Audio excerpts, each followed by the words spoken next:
Wall Street bonuses are booming, transforming the luxury market. At a post recession peak, bonuses have finance pros buying big in New York City. See what the article has to say. Stan Ponte sat across the kitchen table from the two Upper East Siders, preparing to join the Empty Nest Club in style. The three sipped wine as the couple told Ponte, a Sotheby's International Realty veteran, the history of their home.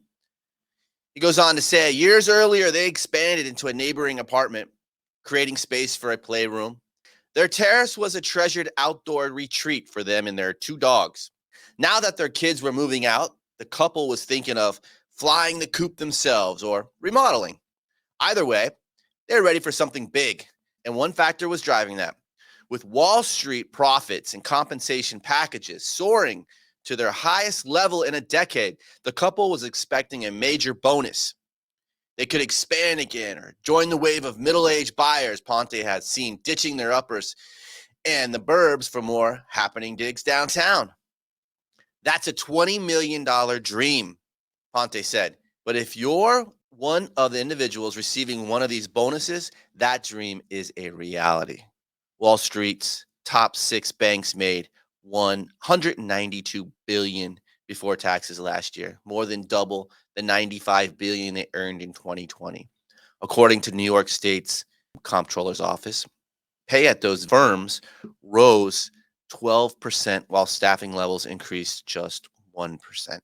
Bonuses, which routinely exceed 100% of bankers' salaries, probably rose by 15% or more from last year. According to Alan Johnson of Johnson Associates, a compensation consultant, in certain areas like mergers and acquisitions, Johnson estimated bonuses could be up as much as 50%.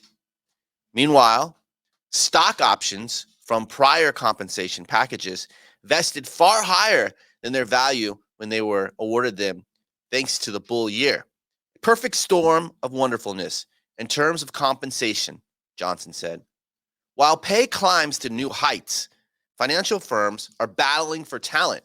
According to an MIT study, the finance sector's churn rate hit 10% last year. Goldman Sachs lost 15 of every 100 workers. As they juggle big profits and a flightier talent pool, banks are raining bonuses on employees in numbers unseen since the Great Recession. Many of the beneficiaries are putting that cash into real estate. They want bigger, taller, more natural light, a second home, or third, or a fourth, duplexes, triplexes, investment properties and dream homes, a happening neighborhood, a good night's sleep 60 stories up. Now they got the cash to make it happen.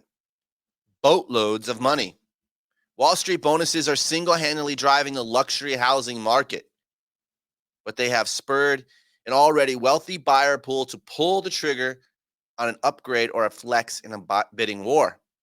The data suggests bonuses are just one variable in a complex equation, said John Walkup, a co-founder of Urban Digs, a real estate data firm. Looking at historical bonus and sale price data, Walkup found no indication that bonuses significantly drive up home prices. Banker upgrades to homes and apartments are taking place in one of the hottest housing markets on the record. In the first 5 weeks of the year, 119 New York homes have sold for $5 million or more, according to data from Serhant. That's roughly double the total from the same period in 2019. In the second strongest start in a decade, the median price for homes was $8 million, the highest on record. There's so little inventory that people are doing anything they can do to win the bid. Waiving the inspections, paying cash, closing late, closing early, said Christine Poppy, a Compass agent in Connecticut's Fairfield County, which includes Wall Street, Darien, and Westport. Money is coming in from every direction, not just the financial sector. Crypto billionaires are warping up the highest of the market, while tech companies and venture capital firms fan out across the country. allowing workers to settle in high-priced cities, not in the Bay Area.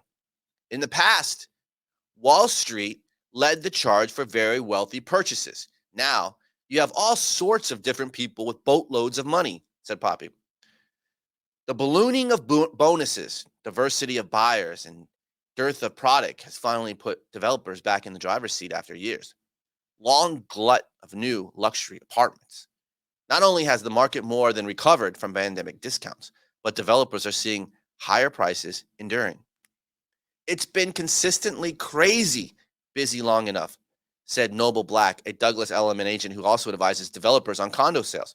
Developers are very emboldened in a way that they certainly were not 2 years ago. Buyers from the financial services industry have also flocked to South Florida, spending millions of dollars on homes and intensifying competition as part of a bigger group of out-of-state buyers. Say what you want about working from home, though. Wall Street isn't moving anywhere. Despite the refugees to Florida, all the people screaming about the taxes, complaining about the homelessness, Olson said, get over it. It's the greatest city in the world. If you evacuate, there'll be 2 people behind you wanting your spot. That's the